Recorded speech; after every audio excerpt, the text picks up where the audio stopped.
Kayaknya UGM akan menyiapkan satu strategi yang menurut saya strategi yang kurang bagus ya gitu. Kenapa? Pada menit ketiga lebih 55 detik, OVA mengatakan hal-hal yang terjadi setelah proses pendidikan dan kelulusan tahun 1985 di UGM termasuk pemanfaatan dan perlindungan terhadap ijazah merupakan, dia menekankan tanggung jawab yang bersangkutan sebagai seorang alumni. Artinya apa, Mas? Artinya ini UGM kayak mau lepas tangan.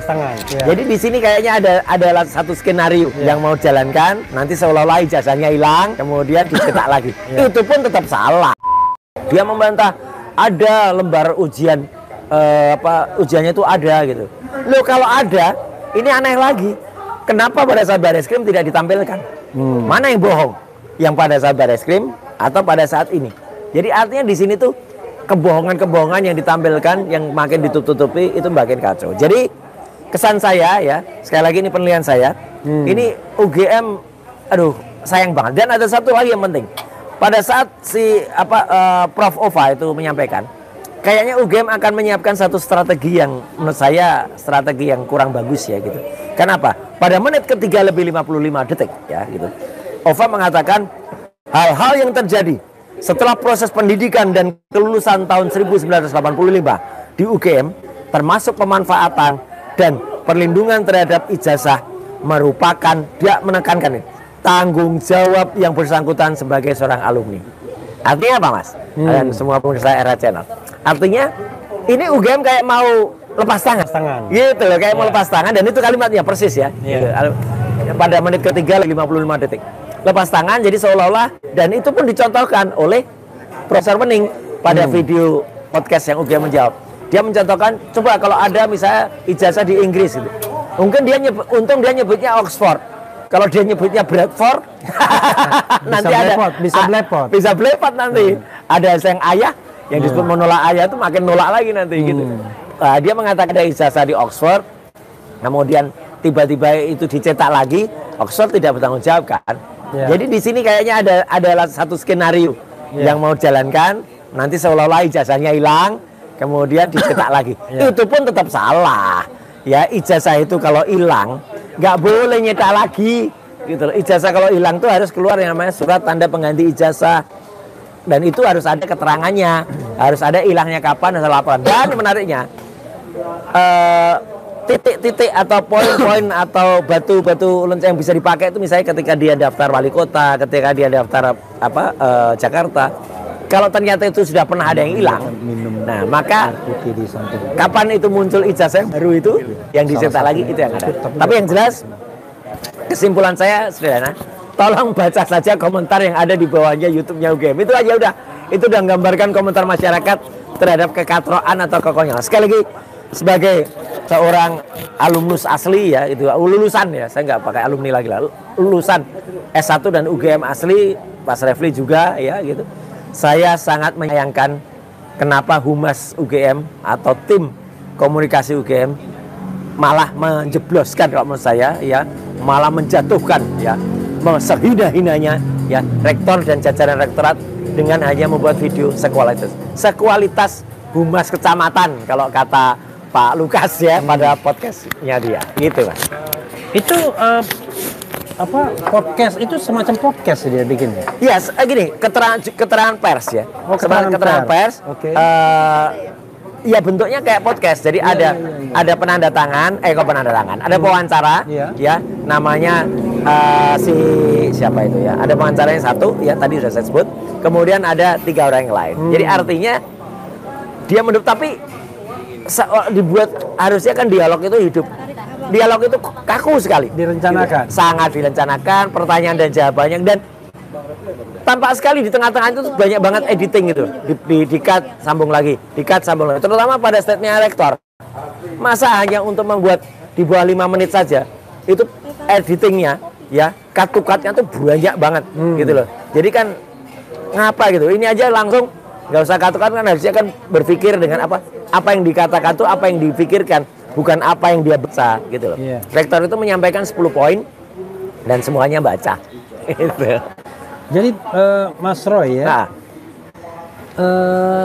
Mas Roy mencium nggak ya sebenarnya UGM sedang terlibat sebuah skenario untuk exit ya kan, atau Betul. escape clause Betul. dari kasus ini, Betul. yang membuat diri UGM aman, tapi juga tidak diserang oleh kekuasaan yang pernah melindunginya. Itulah kalimat, sekali lagi saya ulangi, kalimatnya yang dikatakan oleh Profesor Ova di menit ketiga lebih 55. Buktikan kata-kata saya sama persis. Hal-hal yang terjadi setelah proses pendidikan dan kelulusan tahun 1985 di UGM, termasuk pemanfaatan dan pelindungan terhadap ijazah, merupakan itu ada penekanan dia ke apa kok? Tanggung jawab yang bersangkutan sebagai seorang alumni. Kalimat itu ada. Gitu. Oke. Ya. Dari sana ya, ada spekulasi yang berkembang. Ya. Ini saya sekalian lagi minum apa ini ya. Kenapa saya minum ini? Karena Mas Lively sesuai dengan baju yang saya pakai. Nah, ini ya. Laki-laki kalau ketemu susu, soda itu akan gembira, sama seperti minuman ini. ini soda kalau ketemu susu akan gembira. Tapi UGM lagi gak gembira ini namanya Mas gitu. Lagi dalam tekanan. Karena bukan ketemu soda tapi ketemu Tifa. Ketemu Tifa gitu loh. Jadi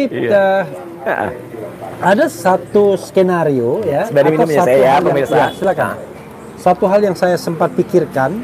Apakah mungkin sebenarnya ada ininya skenario ijazah Jokowi ini, ya kan, diberikan tahun 85, tapi dilalanya hilang, atau ini mohon maaf ya, atau dia nggak pede dengan ijazahnya pada waktu itu. Padahal kan di ijazah itu nggak ada nilainya ya. Makanya jelas banget. Ya, tetapi kan bisa jadi ada orang yang kemudian tiba-tiba ngoper-ngaprek gitu kan, mungkin ada persyaratan, ada requirement dan lain sebagainya. Nah, itu satu skenario ya, satu pemikiran.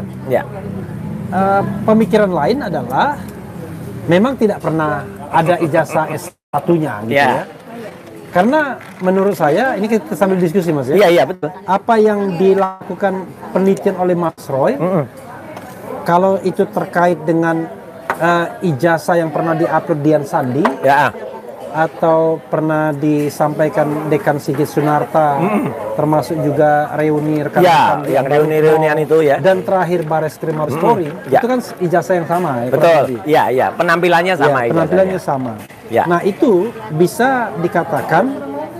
tidak bisa dikatakan bahwa Jokowi lulus atau tidak lulus. Betul. Iya.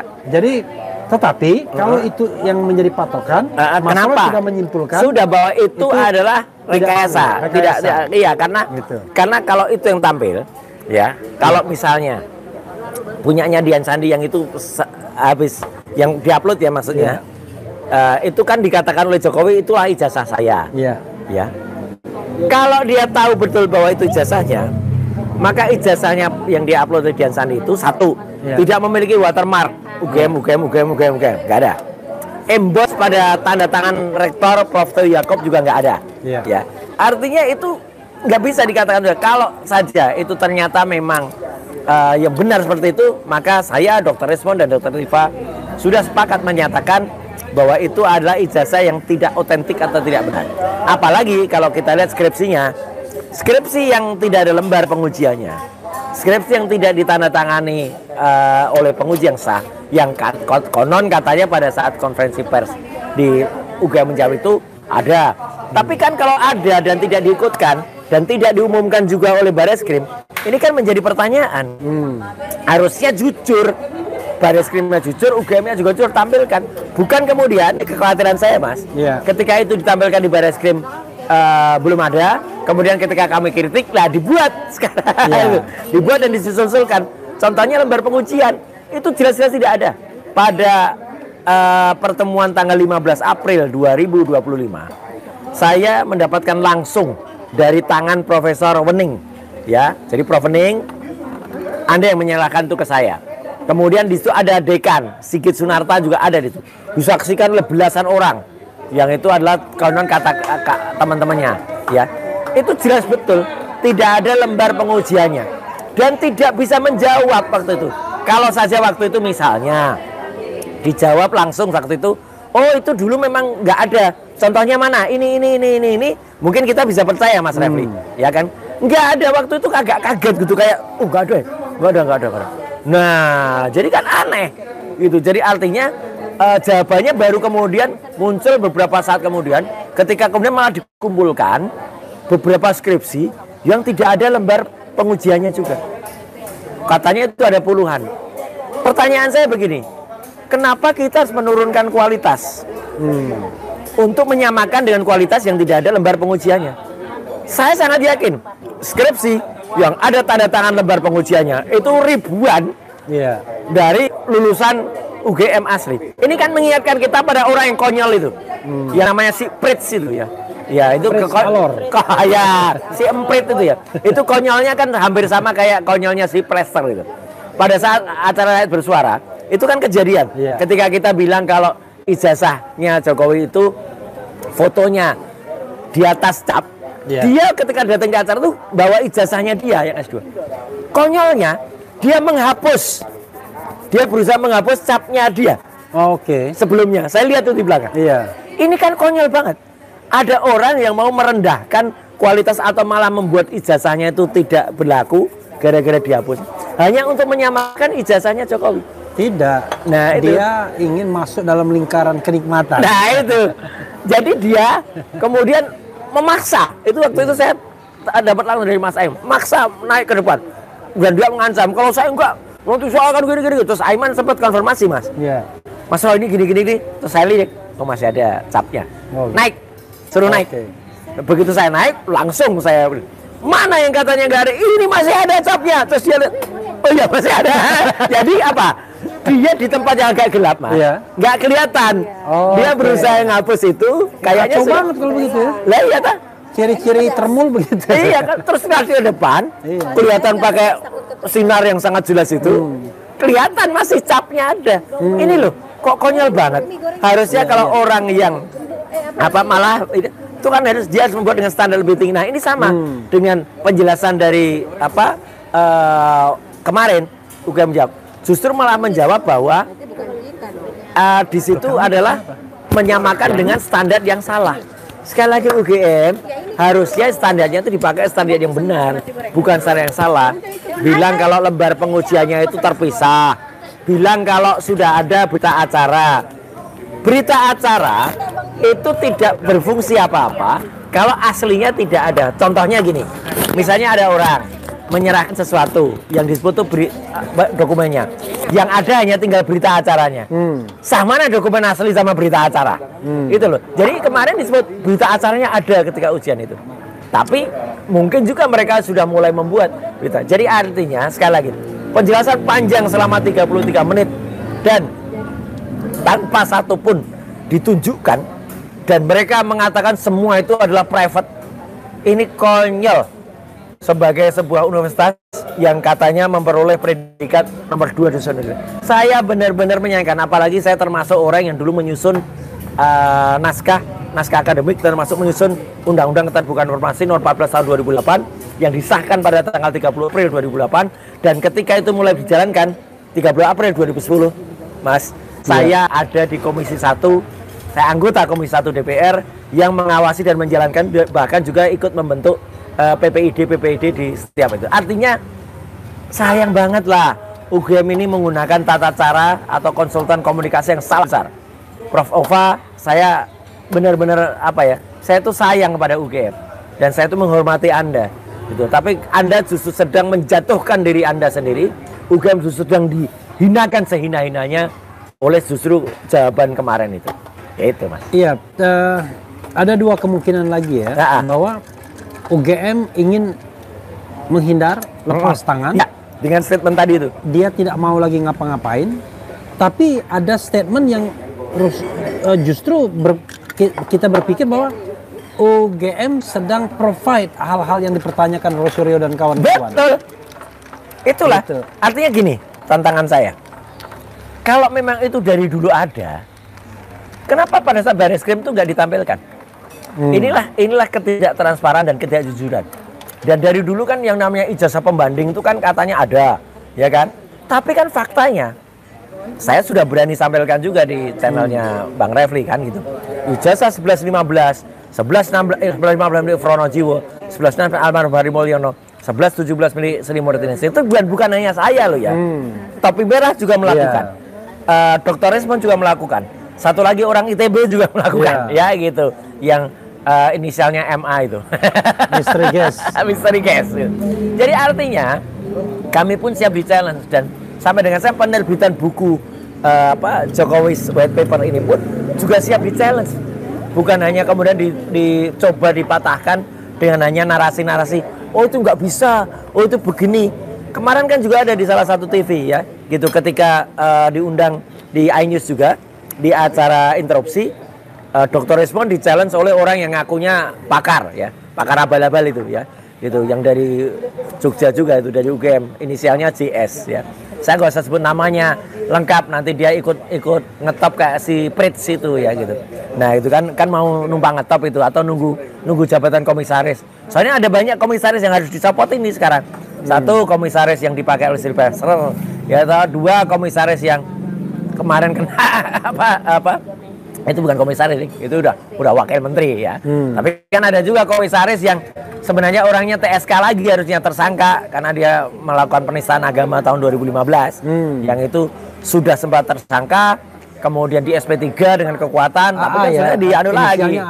Inisialnya AA lah, kita nggak usah ngomong belakangnya Armadillo lah. Kok Armadillo? Armageddon. Ya itu nggak usah, nanti ikut ngetop dia gitu loh. Ya, jadi kalau misalnya Mas Roy ya, kita berasumsi bahwa penegakan hukumnya ini fair. Ya, asumsi kita. Asumsi ya. Ya. Kalau begitu, UGM berpotensi terlibat kejahatan dong. Itulah sedihnya. Gitu. Ya. Karena kenapa saya bilang terlibat kejahatan? Memang nggak bisa kita bilang UGM secara keseluruhan. Iya. Tapi kalau yang terlibat itu rektor, itu kan nggak bisa lagi dibilang oknum. Betul, itu sudah puncak. Sudah tertinggi, representasi kan? Dari UGM. Enggak, rektor masih belum tertinggi, Mas. Oh, ke majelis wali amanah. Iyalah. Ya, tapi majelis wali amanah kan tidak menjalankan fungsi-fungsi hukum kayaknya. Betul. Karena biasanya yang mewakili keluar ke dalam itu dalam rektor. hal urusan hukum kan rektor. Itu rektor. Majelis wali amanah biasanya cuma cari duit doang. Dan rektor itu kan tidak hanya sendirian, dia kan dibantu para WR ya, para wakil-wakil rektor itu yang harusnya menasihati dia lah. Atau saya sebenarnya lihat gini loh Mas, ketika kampus UGM di bulan September tahun 2024 lalu, ya di tempat yang Balirung, tempat yang sangat waktu itu berani meneriakkan kepada Jokowi, ya tentang apa-apa yang dilakukan, itu saya hormat betul. Di situ nampak betul. Ada Prof. Kuncoro masih ada, kalau istilahnya orang masih sebelum jadi termul gitu ya gitu. Ada Ari Sujito, ya itu selaku wakil rektor juga ya. Dan yang sampai sekarang masih konsisten, Prof. Sofyan Effendi juga ada di sana. Gitu. Itu kan bagus, kita hormat banget itu. Dan itu kan harusnya beliau-beliau itu, para profesor itu kan bisa mengingatkan kepada rektor gitu loh. Kenapa rektor harus terjebak atau kenapa harus melakukan hal kayak gini? Saya benar-benar sangat menyesalkan ya gitu, menyayangkan, dan ya sedih saya. Itu masih sedih membaca komentar-komentar banyak sekali yang ada itu, dan sekali lagi mostly loh, sebagian besar itu malah ya saya tidak sampai hati untuk mengatakan menghina ya, tapi menyalahkan UGM dengan membuat statement itu. Jadi ada dua statement, satu dari rektor yang nggak sampai 5 menit ya, sekitar 3 menit sekian atau 4 menit. Yang satu lagi 33 menit, tapi itu zong. Ya, itu tidak bernilai apa-apa. Sekali lagi selaku bukan alumni lagi ya, selaku lulusan asli UGM S1 saya dan kira S2, kita nggak bilang lulusan ya, pemegang ijazah asli ya. Pemegang ijazah asli resmi soalnya, kalau itu ya kan ya, bingung kita soalnya pemegang ijazah yang tidak asli. Ada pemegang ijazah yang diakui tapi belum tentu, itulah.